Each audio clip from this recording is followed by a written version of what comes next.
Hello, this is ട്രാഫ് കാപ്പ്. അപ്പോൾ ഞങ്ങൾ വീണ്ടും എന്നത്തെയും പോലെ അമ്മൂമ്മയുടെ വീട്ടിൽ വൈകുന്നേരം എന്തെങ്കിലും ഫ്രൂട്ട്സോ വെജിറ്റബിൾസോ വല്ലതും കിട്ടുമോ എന്ന് അന്വേഷിച്ച് പോയതാണ്. അപ്പോൾ ചെന്നപ്പോൾ തന്നെ അത് കുറച്ച് ഇരുമ്പാമ്പിളി കണ്ടുപിടിച്ചു, അത് പോയി പറിച്ചു. അപ്പോൾ ഇന്ന് ഞങ്ങൾ എന്തൊക്കെയാണ് കളക്ട് ചെയ്തതെന്ന് അത് പറയും.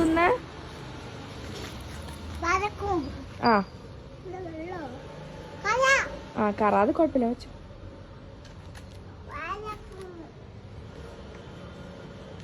പിന്നെയോ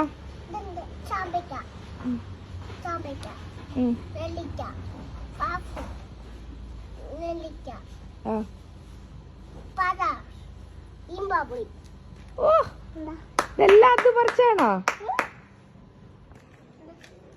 എന്താ